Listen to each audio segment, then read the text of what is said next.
Hello friends, welcome to my channel economics option for UPSC. आज का हमारा topic of discussion है protection और प्रोटेक्शनिज्म। बट टॉपिक को स्टार्ट करने से पहले I request you to please like, share, subscribe and comment. Your support is extremely important, so please subscribe. देखिए, आज का जो हमारा टॉपिक है that is the topic of protectionism. इसी से मिलता जुलता हम टॉपिक ऑलरेडी डिस्कस कर चुके हैं, that is the topic of free trade. Free trade से आप लोग सब समझते हैं कि what do you mean by the term free trade. जब भी हम फ्री ट्रेड की बात करते हैं तब हम क्या बात करते हैं, हम बात करते हैं एब्सेंस ऑफ रिस्ट्रिक्शन। जब दो countries for example India and US trade कर रही है तो हम बोल रहे हैं कि इंडिया और यूएस किस तरीके का ट्रेड कर रही है। The nature of trade between India and the US is free trade.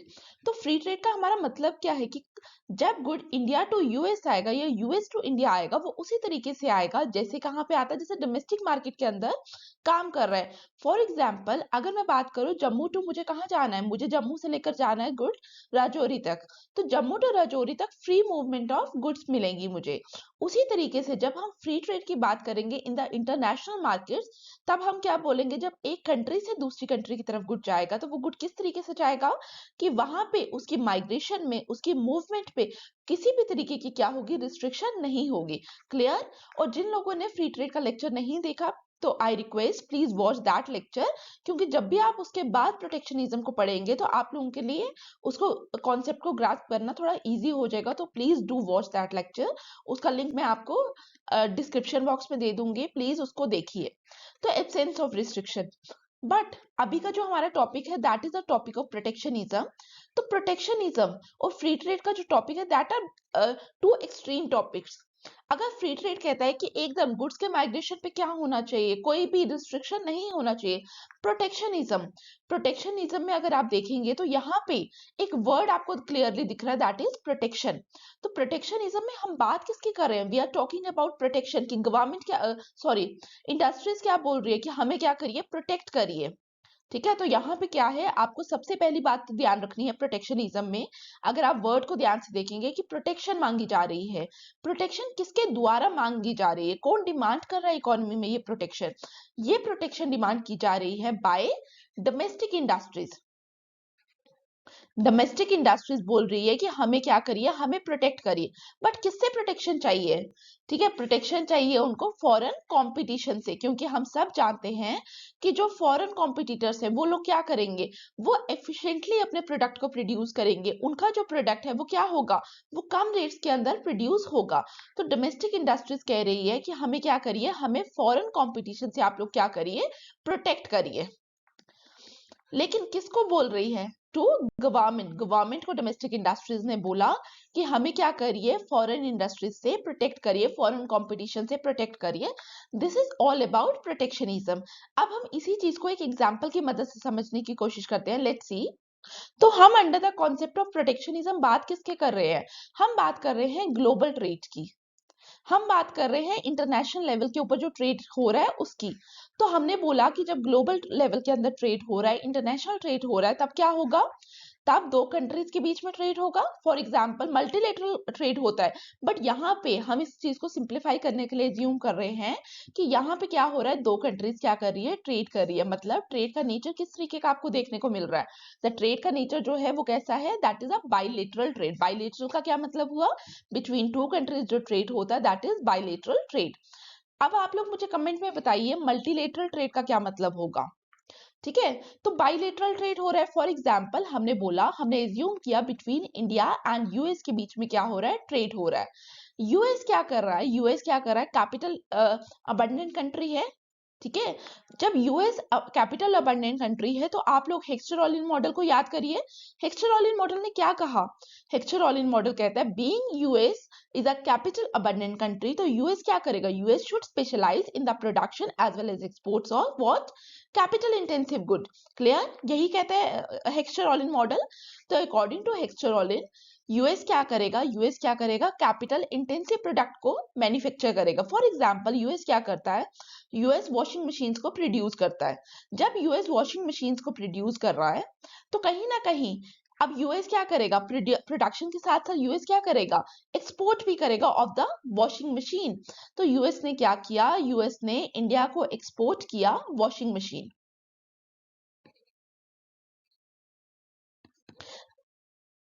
अब यूएस में जब वॉशिंग मशीन का एक्सपोर्ट हुआ तो क्या हुआ, फॉर एग्जांपल इंडिया के अंदर जो यूएस से वॉशिंग मशीन आई उसका प्राइस था 8000 लेट्स से।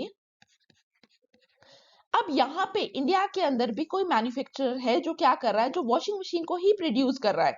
तो इंडिया में फॉर एग्जांपल सम मैन्युफैक्चरर, कोई भी मैन्युफैक्चरर है जिसने क्या किया, जिसने इंडिया में रहकर क्या किया, वॉशिंग मशीन को प्रोड्यूस किया। लेकिन इंडिया कैसी कंट्री है, India is a labour abundant country, और इंडिया के पास हम सब जानते हैं कि capital is comparatively expensive.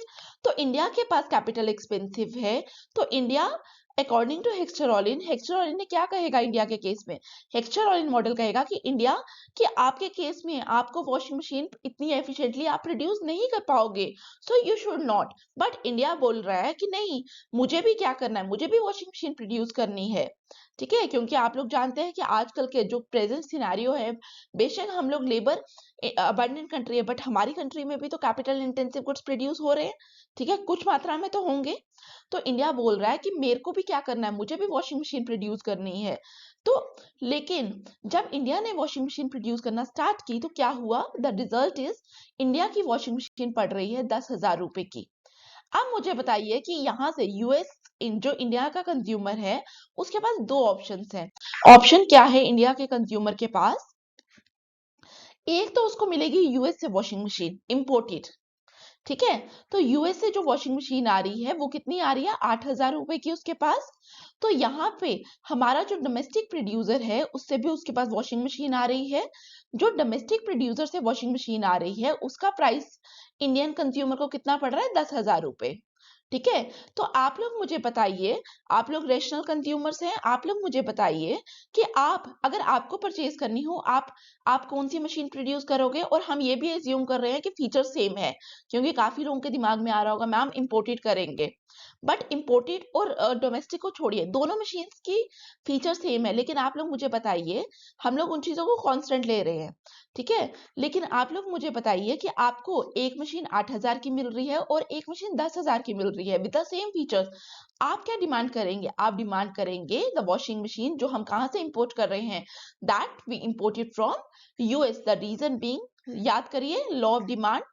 Law of demand क्या कहता है, लॉ ऑफ डिमांड कहता है कि जब price of the good come होगा, ठीक है, तो प्राइस कम होगा, हम क्या करेंगे, हम ज्यादा क्वांटिटी को क्या करेंगे, डिमांड करेंगे। क्लियर, तो यहाँ पे प्राइस कम है तो क्वांटिटी इन्होंने क्या किया, इंडिया के कंज्यूमर ने यूएस की मशीन्स को इंपोर्ट करना ज्यादा स्टार्ट कर दिया। क्लियर, लेकिन डोमेस्टिक प्रोड्यूसर का क्या है, प्राइस ज्यादा है, तो लॉ ऑफ डिमांड क्या कहेगा कि डोमेस्टिक प्रोड्यूसर तुम्हारा जो प्रोडक्ट है वो इंडिया की मार्केट में कंज्यूमर जो है वो एक्सेप्ट नहीं करेगा, तो प्राइसेस ज्यादा है, उसकी वजह से क्या होगा, क्वांटिटी जो डिमांड करेगा कंज्यूमर वो क्या होने वाली है, वो कम।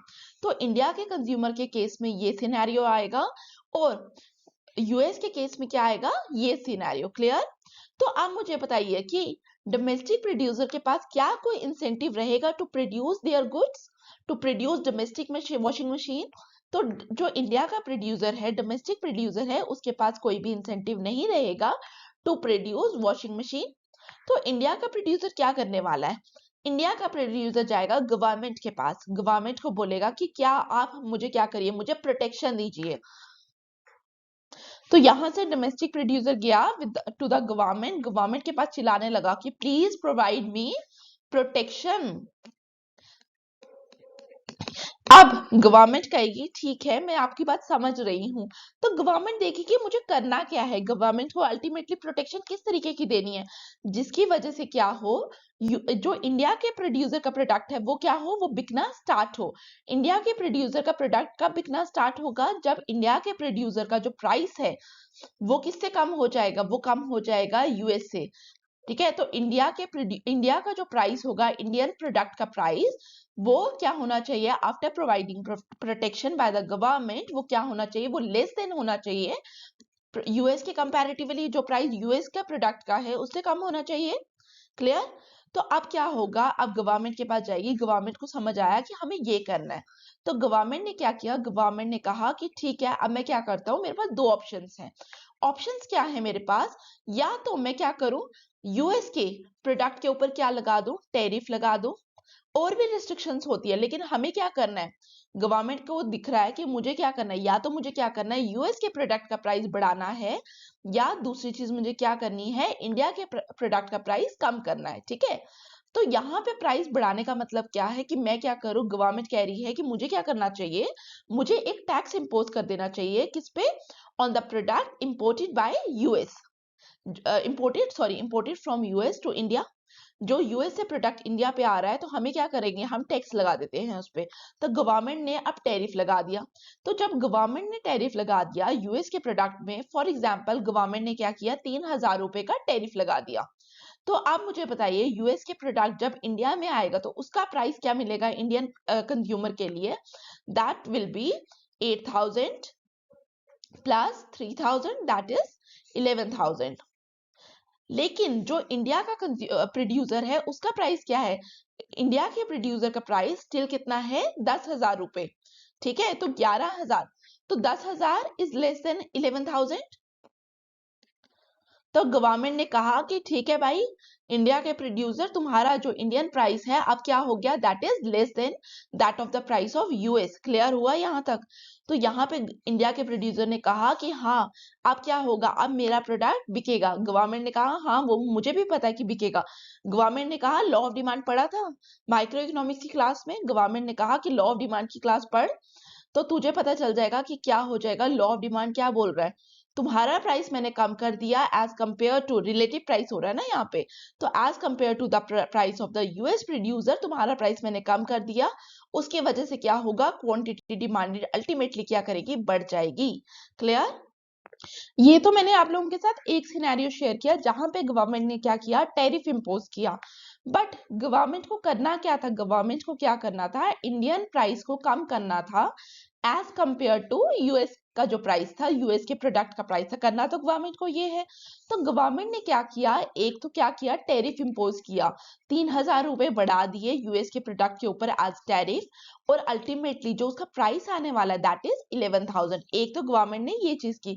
गवर्नमेंट अब दूसरी चीज क्या कर सकती है, जो 10,000 रुपए है इंडिया का प्रोडक्ट का प्राइस, जो पहले इसके कंपैरिजन में, ठीक है, मैं ये वाला सिनेरियो मिटा रही हूं, तो हम क्या कर रहे हैं, या गवर्नमेंट क्या करे, 10,000 को किस इतना कम कर दे कि वो 8,000 से अब कम आ जाए।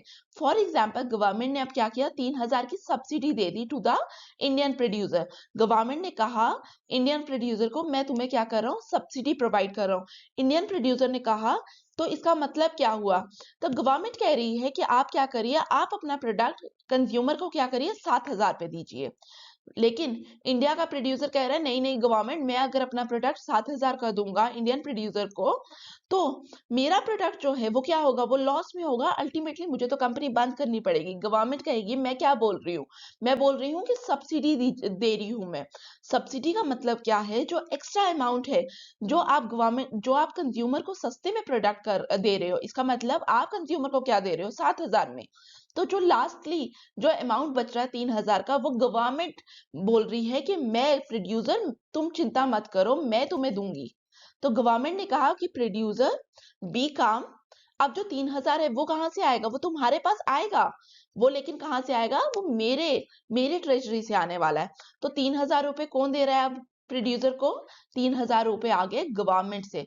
तो ये 3,000 रुपए किस फॉर्म में आ रहे हैं, it is in the form of subsidy. या तो गवर्नमेंट ने सब्सिडी दी, या गवर्नमेंट ने क्या किया, टैरिफ लगाया। ठीक है, तो अल्टीमेटली हमें क्या चाहिए था, हमें चाहिए था कि इंडिया का, इंडियन प्रोडक्ट का प्राइस कम हो जाए as compare to the price जो यूएस के प्रोडक्ट का है। क्लियर? तो आपने क्या देखा, आपने देखा जब भी हम प्रोटेक्शन की बात करेंगे तो हमें करना क्या है, हमें इंडिया के प्रोडक्ट को क्या करना है, उसकी डिमांड क्रिएट करनी है। और डिमांड जब भी हमने क्रिएट करनी है तो आपको क्या दिमाग में आना चाहिए, आपको दिमाग में आना चाहिए लॉ ऑफ डिमांड। तो आई होप आपको अब प्रोटेक्शनिज्म का कॉन्सेप्ट समझ आया होगा। तो अब आपसे कोई भी पूछे कि प्रोटेक्शनिज्म क्या है, तो प्रोटेक्शनिज्म एक ऐसी फिलॉसफी है जो क्या बोल रही है कि हमें क्या करना है, हमें डोमेस्टिक इंडस्ट्रीज को प्रोटेक्ट करना है, डोमेस्टिक इंडस्ट्रीज को प्रोटेक्ट करना है फ्रॉम फॉरेन कंपटीशन। ठीक है, to protect domestic industries, sorry product नहीं, प्रोटेक्ट, ठीक है, to protect domestic industries from foreign competition.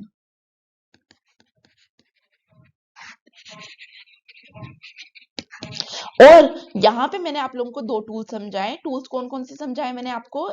Number 1 is the tariff, number 2 is the subsidy. और भी टूल्स है, ठीक है, ये सिर्फ ये दो टूल्स नहीं है, लेकिन मैंने आपको दो टूल्स क्यों समझाए? द रीजन बीइंग मुझे आपको लॉ ऑफ डिमांड के दोनों एस्पेक्ट्स दिखाने थे यहाँ पे। क्लियर? तो अब हम अपने प्रॉपर टॉपिक की तरफ मूव करते हैं, डेफिनेशन रीड करेंगे। Please read the definition of protectionism. The term protection refers to a policy whereby domestic industries are to be protected. मैंने आपको पहले ही बताया, यहाँ पे हम प्रोटेक्शन किसको दे रहे हैं? हम प्रोटेक्शन दे रहे हैं to the domestic industries from foreign competition. ठीक है, मैंने आपको यूएस वाली एग्जाम्पल समझाया अभी। The aim is to impose restrictions on the imports of low price products in order to encourage domestic industries may be protected by imposing import duties which raise the price of foreign goods. जैसे अभी मैंने आपको बताया था 8 के बाद उन्होंने क्या किया, 1000 का क्या लगाया, टैरिफ लगाया।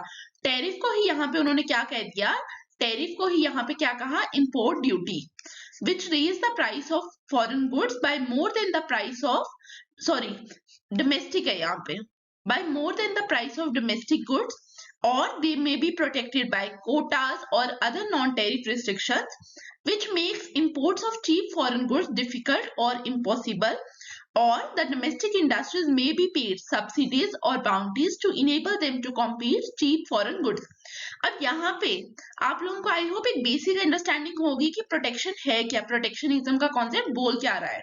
तो यहाँ पे आपको क्या समझना है कि हमें क्या करना है, हमें डोमेस्टिक इंडस्ट्रीज को गवर्नमेंट क्या कर रही है, गवर्नमेंट इस तरीके से पॉलिसीज लेकर आ रही है कि वो क्या करे, अपनी डोमेस्टिक इंडस्ट्रीज को प्रोटेक्ट करे फ्रॉम फॉरेन कंपटीशन।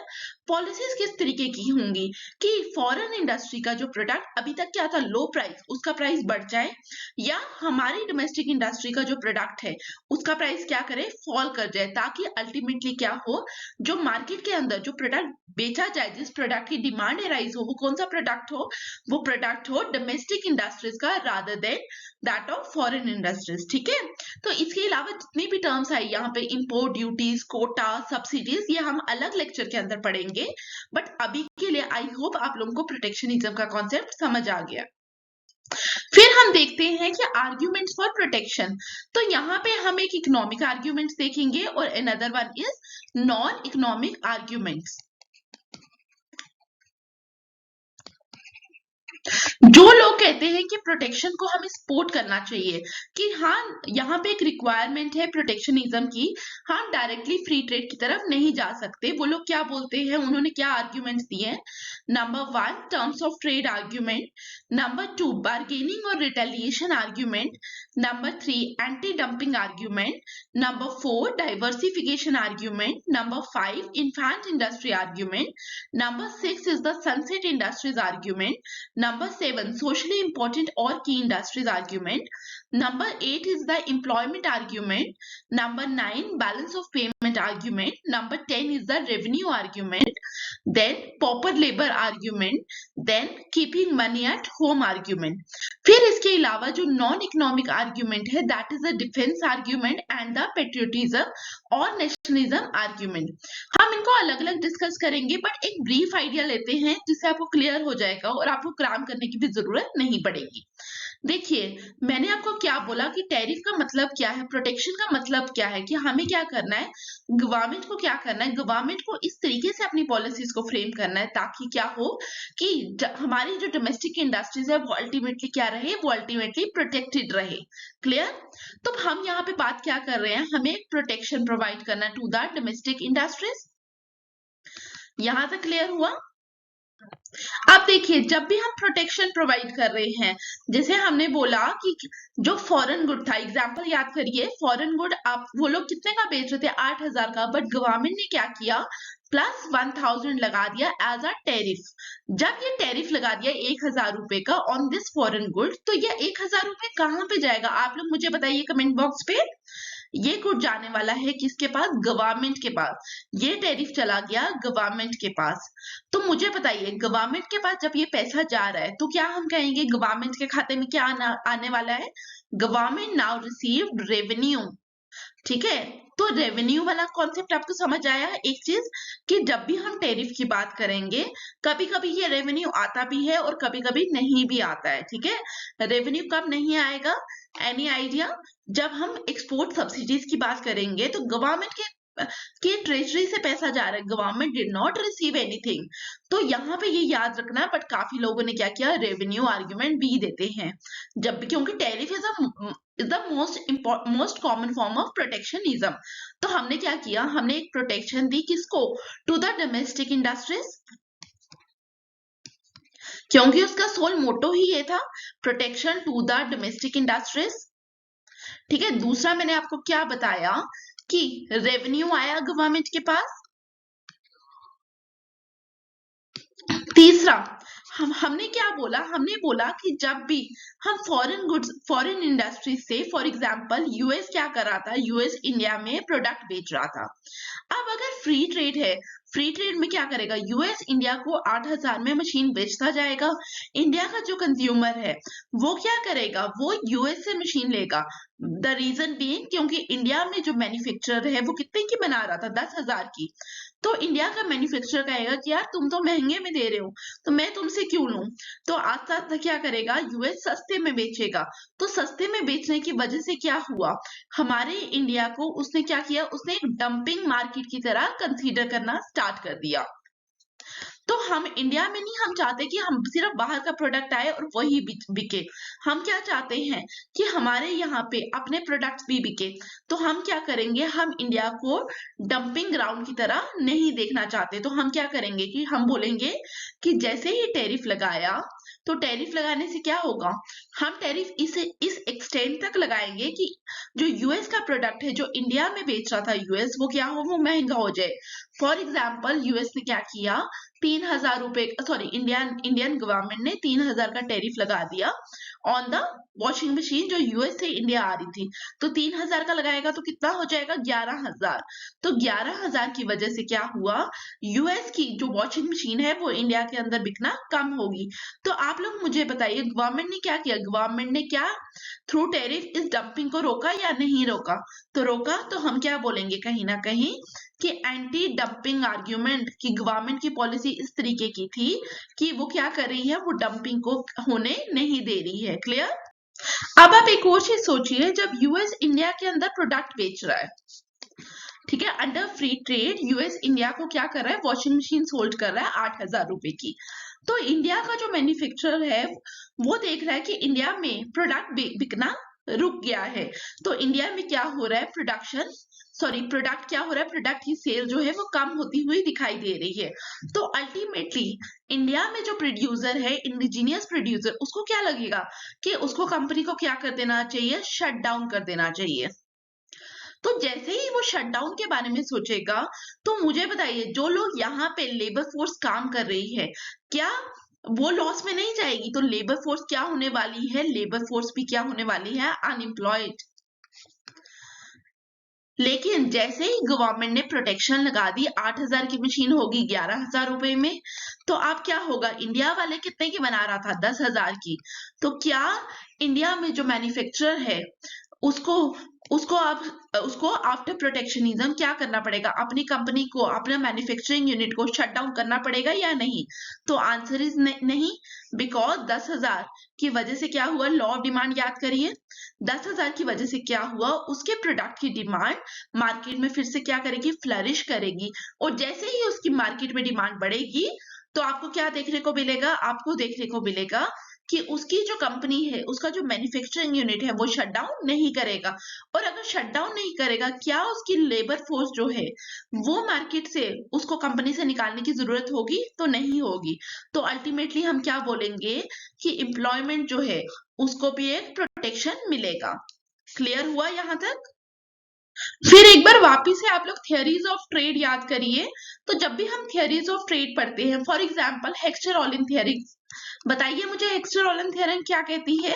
हेक्स्चर-ओलिन थ्योरम क्या कहती है? वो कहती है कि जो लेबर अबंडेंट कंट्री है उसको क्या करना चाहिए, उसको production as well as export पे फोकस करना चाहिए of the labour intensive good.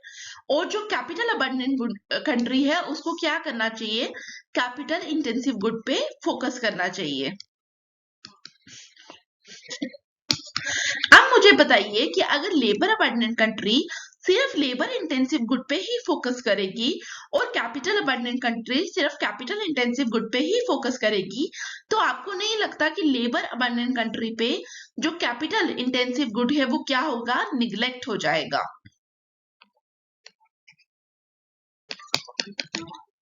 और लाइकवाइज कैपिटल इंटेंसिव कंट्री के अंदर, कैपिटल अबंडेंट कंट्री के अंदर लेबर इंटेंसिव गुड क्या होने वाला है, निग्लेक्ट होने वाला है। तो इस तरीके से अगर डेवलपमेंट हो कंट्रीज के अंदर तो हम क्या बोलेंगे, it is a balanced kind of development और अनबैलेंस्ड, तो हम बोलेंगे कि unbalanced kind of development taking place.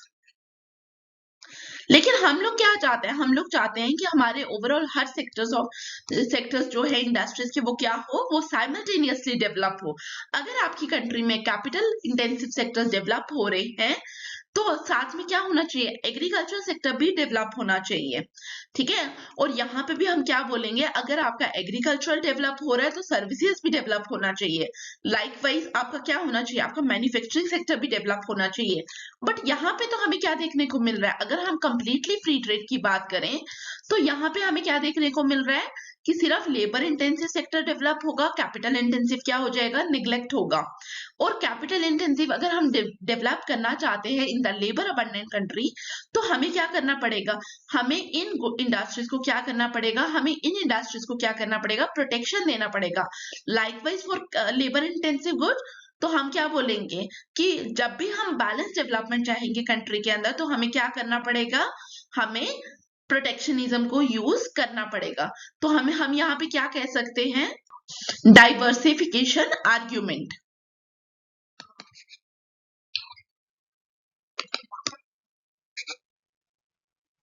Clear हुआ यहाँ पे ये पॉइंट भी। अब देखिए जब भी हम ट्रेड की बात करते हैं, ठीक है, हमने बोला कि कैपिटल अबंडेंट कंट्री को क्या करना चाहिए, कैपिटल इंटेंसिव गुड प्रोड्यूस करना चाहिए और उसको एक्सपोर्ट भी करना चाहिए।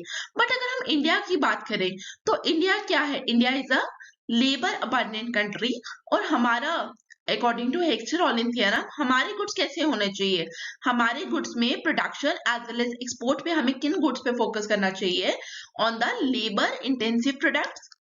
बट हमारे यहाँ पे जो की इंडस्ट्रीज है that is the defence industry की अगर हम बात करें फॉर एग्जांपल, तो आप लोग मुझे बताइए डिफेंस गुड्स क्या है, defence goods are labour intensive और कैपिटल इंटेंसिव। डिफेंस गुड्स क्या है, defence goods are capital intensive. तो हम लोग अगर होली सोली आपको कुछ भी कुछ किसी चीज के लिए भी चाहिए तो हमें हमें क्या करना पड़ेगा, अकॉर्डिंग टू हेक्स्चर-ओलिन थ्योरम हमें क्या करना पड़ेगा, हमें डेवलप कंट्रीज पे फोकस करना पड़ेगा, हमें यूएस से इंपोर्ट करना पड़ेगा। बट मुझे बताइए कि हर समय हम इतनी की इंडस्ट्रीज के लिए क्या हमें होली सोली, ठीक है डिपेंडेंसी एक पॉइंट तक रिक्वायर्ड है, ठीक है, लेकिन हम क्या कंप्लीटली किसी और कंट्री पे डिपेंड कर सकते हैं या नहीं कर सकते, द आंसर इज नो। तो हमें क्या करना पड़ेगा, हमें की स्ट्रैटेजिक इंडस्ट्रीज पे भी फोकस करना पड़ेगा। हमें देखना पड़ेगा जो की स्ट्रैटेजिक इंडस्ट्रीज है, फॉर एग्जांपल मैंने डिफेंस की बात की, तो हमें क्या करना पड़ेगा, हमें देखना पड़ेगा कि हमारी वो इंडस्ट्रीज भी क्या करे, हमें हमारी वो इंडस्ट्रीज भी डेवलप करे। क्लियर। और एक और पॉइंट, जब भी हम ट्रेड की बात करते हैं, हम ट्रेड में किसकी बात कर रहे हैं, हम imports as well as exports की बात करते हैं। आप लोग काफी टाइम न्यूज में भी सुनते होंगे कि जो लेस डेवलप कंट्रीज है और डेवलपिंग कंट्रीज है उनका जो एक्सपोर्ट्स है वो किसका है, that comprises of primary goods, ठीक है, मोस्टली एग्रीकल्चरल गुड्स वहां पे आते हैं। बट उनका इंपोर्ट्स किस पे है, उनका इंपोर्ट्स है मैन्युफैक्चर्ड गुड्स के ऊपर। तो जब इनके इंपोर्ट्स मैन्युफैक्चर्ड गुड्स के हैं और इंपोर्ट्स का जो ओवरऑल बजट है, फॉर एग्जांपल उनके जो इंपोर्ट्स है वो क्या होंगे, वो एक्सपेंसिव होंगे as compare to their exports. तो उनके इंपोर्ट्स क्या होंगे in terms of price value, imports are greater than exports, ठीक है, मैं यहाँ पे लिख भी रही हूँ in terms of price value. तो जब इंपोर्ट्स ज्यादा है एक्सपोर्ट के, क्या होगा, एक डेफिसिट की सिचुएशन आ जाएगी। अब मुझे बताइए डेफिसिट को फाइनेंस कैसे किया जाएगा। अगर हम इंटरनेशनल ऑर्गेनाइजेशंस के पास जाते हैं, फॉर एग्जांपल जैसे 1991 पे क्राइसिस हुआ था, तो हम लोगों ने किसको अप्रोच किया? India approach at that time IMF. तो लेकिन आईएमएफ ने फ्री ऑफ कॉस्ट फंड नहीं दिए हमें। उन्होंने क्या किया? उन्होंने हमारे इकोनॉमी का ओवरऑल स्ट्रक्चर ही चेंज कर दिया। जैसे आप लोग जानते हैं, उससे पहले हमारी क्या थी? क्लोज इकोनॉमी थी। बट 1991 पे आते ही हम लोग क्या हो गए? हम लोगों को लिबरलाइजेशन, प्राइवेटाइजेशन एंड ग्लोबलाइजेशन की तरफ मूव करना पड़ा। तो आप लोगों को नहीं लगता कि इतने ह्यूज कॉस्ट तक हमें इकोनॉमी को जाने ही नहीं देना चाहिए? ठीक है, तो हमें क्या देखने को मिलेगा कि हमारे अगर imports is greater than export और डेफिसिट हो रहा है, तो अल्टीमेटली हम एकदम सडन रिफॉर्म्स के लिए तैयार हैं या नहीं है, वो तो बहुत अलग चीज है। लेकिन हमें क्या करना पड़ेगा? हमें इनको इनिशियल स्टेजेस में इन प्रॉब्लम्स को कंट्रोल करना पड़ेगा। और हम चाहेंगे कि हमारी जो डेफिसिट की प्रॉब्लम है वो इनिशियल स्टेजेस के अंदर ही सॉर्ट आउट हो जाए।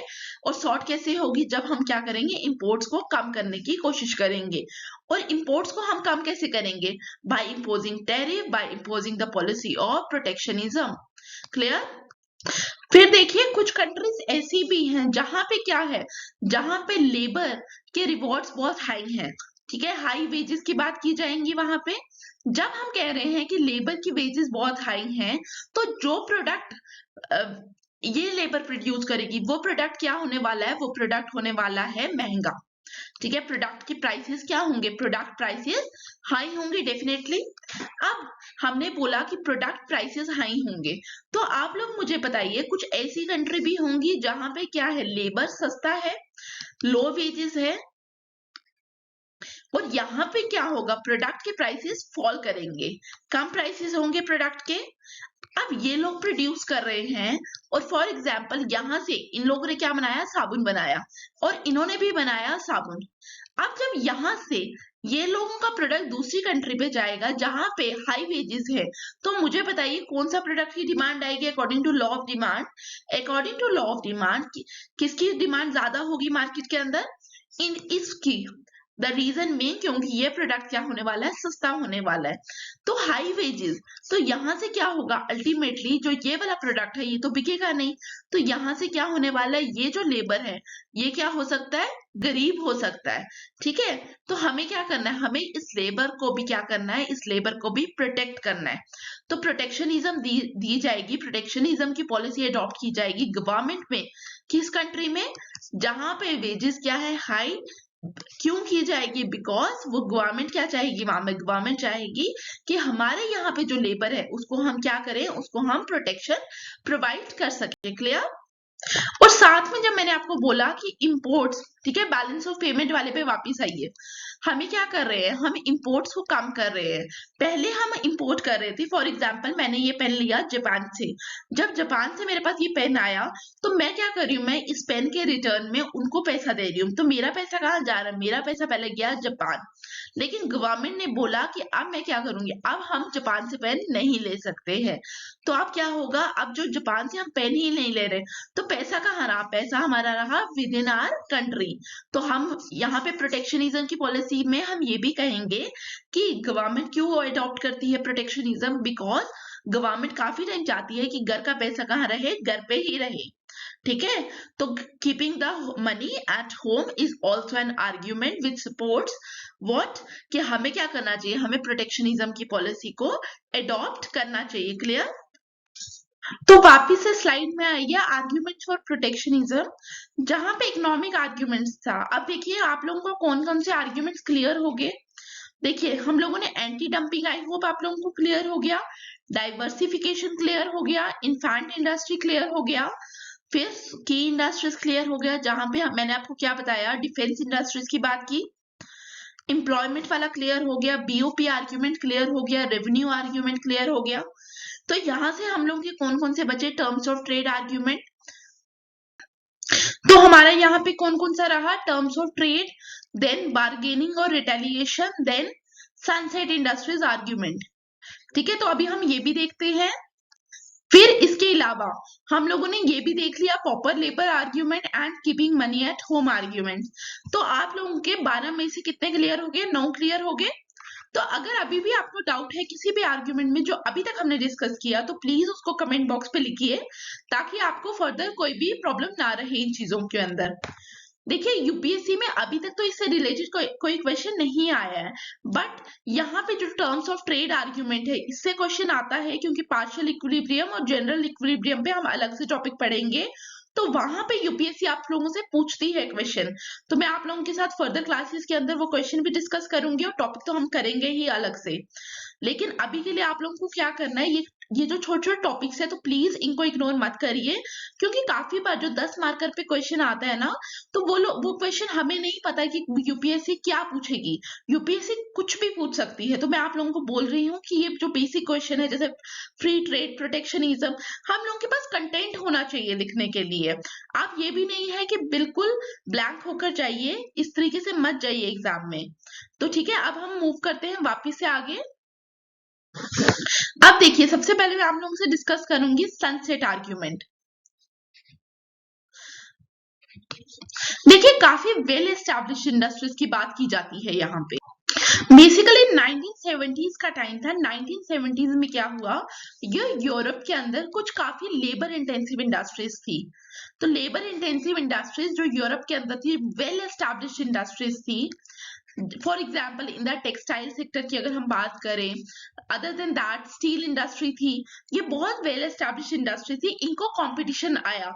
कहाँ से कंपटीशन आया? जो न्यूली फॉर्म्ड इंडस्ट्रीज थी इन इंडिया, ताइवान, जापान, तो यहाँ से इनको कंपटीशन आया। और यहाँ से जब इंडिया, ताइवान, जापान जैसी कंट्रीज से यूरोप के कंट्रीज को कंपटीशन आया, स्पेशली लेबर इंटेंसिव इंडस्ट्रीज में, तो यहाँ पे क्या हुआ, लोगों ने ग्लोबल लेवल पे क्या किया, इन इंडस्ट्रीज का प्रोडक्ट लेना स्टार्ट किया।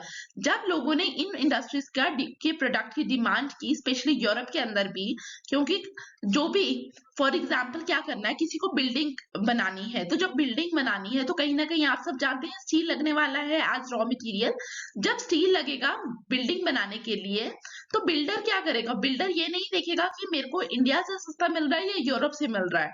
तो बिल्डर क्या देखेगा कि मेरे को बस सस्ता चाहिए। मेरा मोटो क्या है, to produce steel more, to produce building at a less cost. तो मैं क्या करूंगा, मुझे वहां से रॉ मटेरियल लेना है जहां से रॉ मटेरियल मुझे क्या मिलेगा, सस्ता मिलेगा।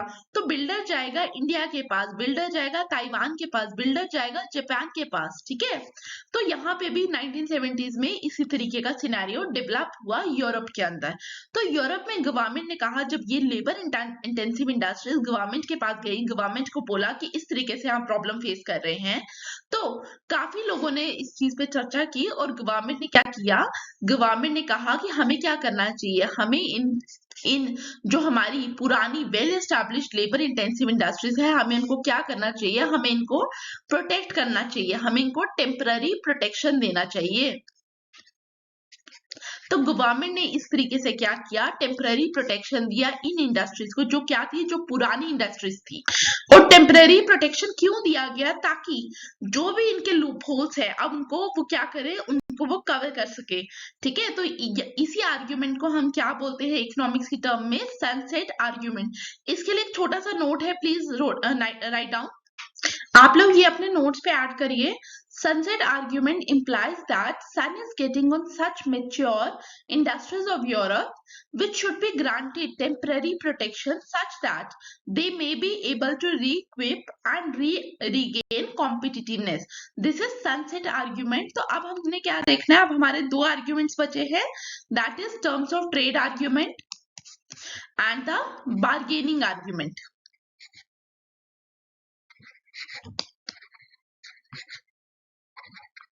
बार्गेनिंग आर्ग्यूमेंट को हम रिटेलिएशन आर्ग्यूमेंट भी कहते हैं।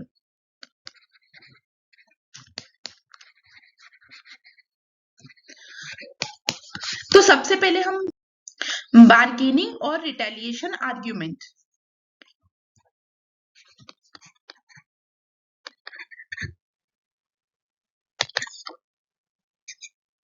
देखिए ट्रेड क्या हो रहा है, ट्रेड हमेशा किसके बीच में हो रहा है, फॉर एग्जांपल दो कंट्रीज के बीच में हो रहा है, इंडिया और यूएस के बीच में ट्रेड हो रहा है। अब यूएस ने क्या किया, यूएस इंडिया को क्या कर रहा है, एक्सपोर्ट कर रहा है। तो यहाँ पे क्या किया, इंडिया ने लगा दिया टैरिफ। अब यहाँ पे क्या करेगा, जब इंडिया टैरिफ लगा रहा है तो इसका कहीं ना कहीं नुकसान हो रहा है यूएस को भी, तो यूएस को भी नुकसान हो रहा है क्योंकि उसका क्या हो रहा है, उसके लिए एक्सपोर्ट मार्केट क्या हो रही है, कम हो रही है। अब उसके जो एक्सपोर्ट्स है वो उनका वॉल्यूम क्या हो रहा है, कम हो रहा है, यही हो रहा है टैरिफ लगाने से। तो अब यूएस क्या करेगा, यूएस बोलेगा इंडिया तुमने भी तो मुझे प्रोडक्ट बेचना है, अब जब तुम मेरे को प्रोडक्ट बेचोगे तो मैं क्या करूंगा, मैं यहाँ से रिटेलिएट करूंगा, मैं यहाँ से तुम्हें क्या करूंगा, तुम्हें रोकूंगा, तुम्हारे ऊपर यहाँ पे क्या लगाऊंगा, टैरिफ लगाऊंगा। तो यहाँ पे मुझे बताइए, जब यूएस ने इंडिया के ऊपर टैरिफ लगाया तो उससे इम्पैक्ट क्या आने वाला है, उससे कहीं ना कहीं इंडिया को ये लेसन मिलेगा कि अगर मुझे अपना प्रोडक्ट यूएस को बेचना है तो मुझे क्या करना पड़ेगा, मुझे अपने टैरिफ को कम करना पड़ेगा। तो इंडिया कहेगा यूएस ठीक है, मेरे को अपनी डोमेस्टिक इंडस्ट्री को तो प्रोटेक्ट करना है, बट मैं क्या करता हूँ, मैं फिर भी टैरिफ कम कर देता हूँ। तो यहाँ पे क्या किया, यूएस ने इंडिया को परसुएट किया कि आप क्या करिए, आप अपना टैरिफ कम करिए, आप अपना टैरिफ खत्म करिए। तो जब इस तरीके की बात की जाती है हम उसको क्या कहते हैं, this is known as bargaining और रिटेलिएशन आर्ग्यूमेंट। क्लियर? क्योंकि आप किसी पे टैरिफ लगाओगे दूसरा भी आप पे टैरिफ लगाने की कोशिश करेगा। क्लियर? तो यहाँ पे हम इसी चीज पे बात करते हैं। Terms of trade argument. देखिए, जब हमने एग्जांपल ली इंडिया और यूएस की, यूएस क्या कर रहा है, इंडिया को मशीन बेच रहा है, यूएस ने इंडिया को मशीन डिलीवर की, तो रेट क्या था 8,000 रुपए, बट यहाँ पे इंडियन गवर्नमेंट ने क्या किया, 3,000 रुपए का टैरिफ लगा दिया। अब क्वेश्चन आता है ये जो टैरिफ है ये कौन पे करेगा, तो ये जो टैरिफ है ये डिवाइड होगा between exporter as well as importer. हमारे केस में हम ये एज्यूम कर रहे हैं कि जो एक्सपोर्टर है और इंपोर्टर है उन दोनों के बीच में 50-50% पे ये डिवाइड हो गया। तो देखिए 50-50% पे डिवाइड होने का मतलब क्या है कि एक्सपोर्टर क्या करेगा, 1,500 रुपए का टैरिफ देगा गवर्नमेंट को और इंपोर्टर भी 1,500 रुपए का टैरिफ देगा गवर्नमेंट को। तो आप देखिए टैरिफ की वजह से क्या हुआ, 1,500 रुपए एक्स्ट्रा आए इंडिया पे, ठीक है, 1,500 रुपए इंडिया में एक्स्ट्रा आए, कहां से, टैरिफ की वजह से। तो यहाँ पे हम टर्म्स ऑफ ट्रेड आर्ग्यूमेंट पे यही बोल रहे हैं। और हम बिकॉज हमारे पास कुछ एक्स्ट्रा आ रहा है तो हम यहाँ पे क्या बोलेंगे कि टैरिफ ने क्या किया, टैरिफ ने हमारे लिए terms of trade conditions improve की, बिकॉज अब जो कुछ पार्ट है इंपोर्ट ड्यूटी का वो कौन पे करने वाला है, वो पे किया जाएगा एक्सपोर्टर के द्वारा। क्लियर? बट हमेशा याद रखना कि जो टैरिफ है it is not always the case कि टैरिफ जो है, टैरिफ हमेशा टर्म्स ऑफ ट्रेड को इंप्रूव करेगा। ये हम जनरल इक्विलिब्रियम एनालिसिस का अलग से टॉपिक करेंगे, तो वहां पे हम लोग डिस्कस करेंगे कि किस तरीके से टर्म्स ऑफ ट्रेड इंपैक्ट होते हैं टैरिफ के अकॉर्डिंग। तो वहां पे हम small country case, large country case सब कुछ डिस्कस करेंगे। तो टर्म्स ऑफ ट्रेड जो हम लोगों ने करना है एग्जाम के लिए वो हम कहाँ कवर करने वाले हैं, जनरल इक्विलिब्रियम पर्सपेक्टिव के अंदर। तो यहाँ पे भी एक राइट अप है, तो please note down. The terms of trade argument is given to correct disequilibrium in the balance of payment of a country. It is argued that the imposition of a tariff on imports improves the rate at which the country's exports are exchanged for imports. This means that a tariff improves its terms of trade because the foreign exporter is forced to pay some part of the import duty. ठीक है, लिखा?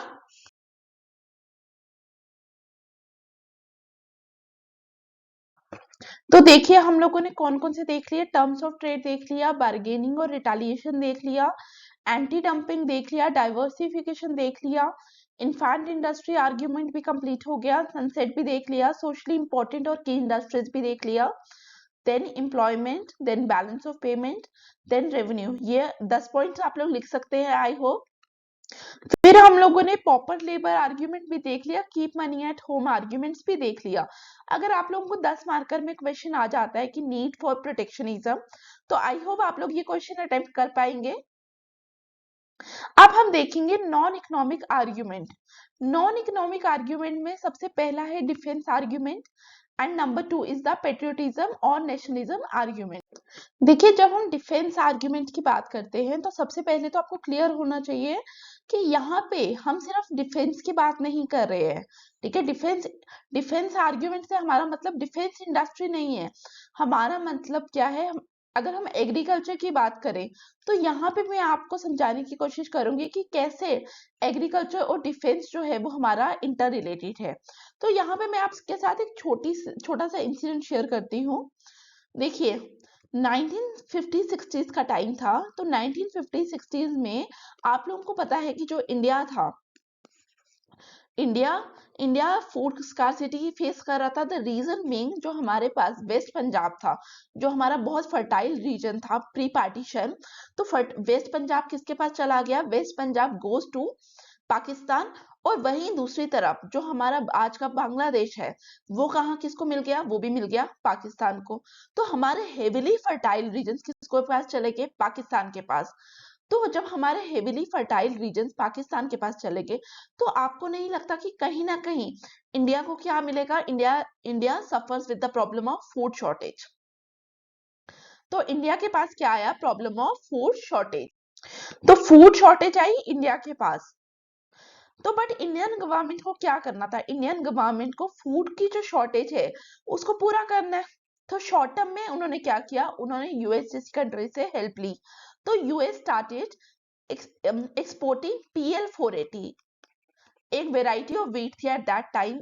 US ने क्या किया? India को PL480 wheat supply करना start किया। तो 1954, I am not sure about the exact date, but near about 1954 का ही पीरियड है। तो यूएस ने क्या किया? इंडिया को PL480 व्हीट सप्लाई करना स्टार्ट किया और इंडिया यूएस की भी वहां पे एक डील क्रैक हुई। तो आस्ता आस्ता क्या हुआ? यूएस चाहता था, क्योंकि यूएस को भी तो इन रिटर्न कुछ चाहिए, यूएस चाहता था कि हम लोग क्या करें, हम आस्ता आस्ता अपनी मार्केट्स को ओपन अप करें। और इंडिया वो क्या चाहता था? क्योंकि आप लोग जानते हो कि इंडिया की इकोनॉमी क्या थी। इंडिया की इकोनॉमी कहीं ना कहीं सोशलिज्म की तरफ थी उस समय। मिक्स्ड इकोनॉमी थी, बट कैपिटलिज्म जो था वो बहुत कम था।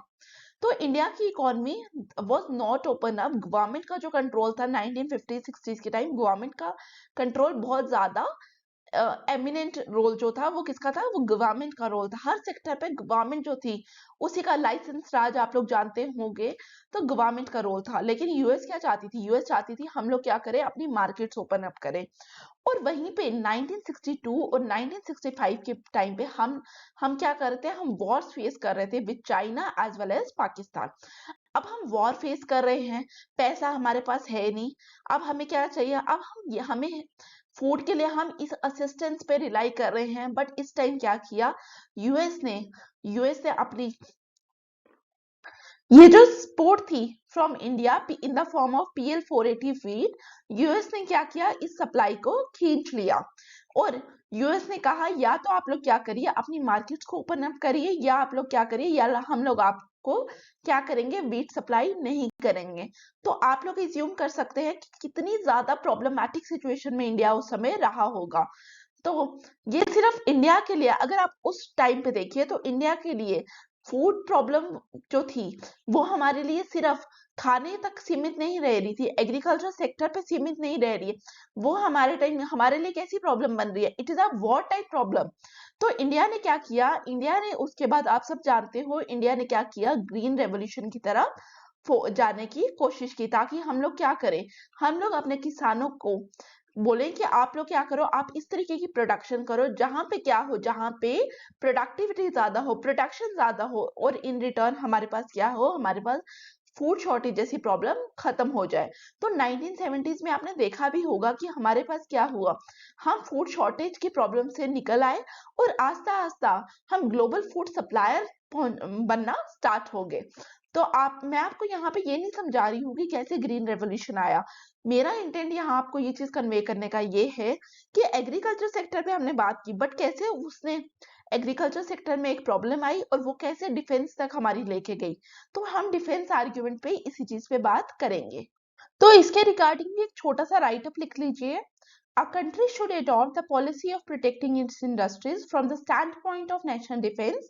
If a country is dependent on other countries for its requirements of agriculture and industrial products, it will be very harmful for its national interest in terms of war. और last point क्या है? Patriotism. देखिए, आप लोगों ने अगर modern Indian history पढ़ी होगी तो आप लोगों को स्वदेशी मूवमेंट के बारे में पता होगा। तो स्वदेशी मूवमेंट में गांधी जी ने क्या किया? गांधी जी को पता था कि मुझे क्या चाहिए, मुझे लोगों की मदद चाहिए, मुझे चाहिए कि मेरे साथ मूवमेंट में ज्यादा से ज्यादा लोग क्या करें, इकट्ठे हो। तो उन्होंने क्या किया? उन्होंने कहा, एक नारा लगाना स्टार्ट कर दिया कि क्या करिए, आप स्वदेशी चीजों को अपनाइए, आप इंडिजीनियस गुड्स की तरफ जाइए।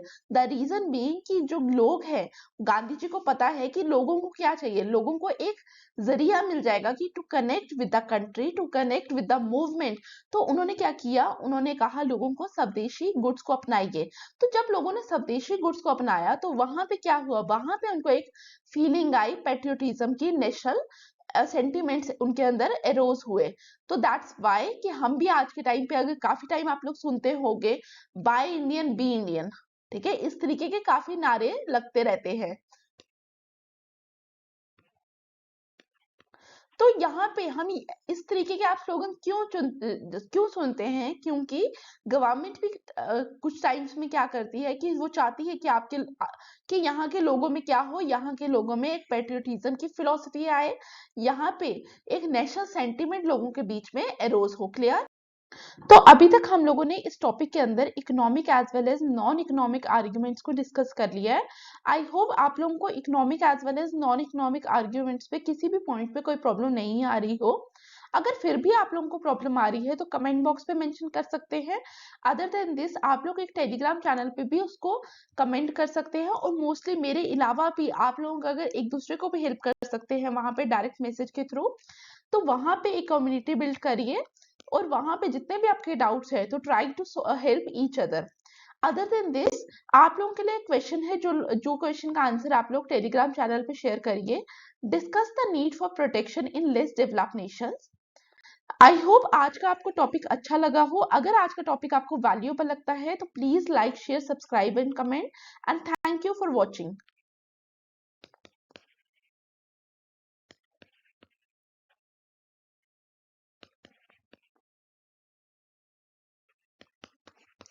Thank you.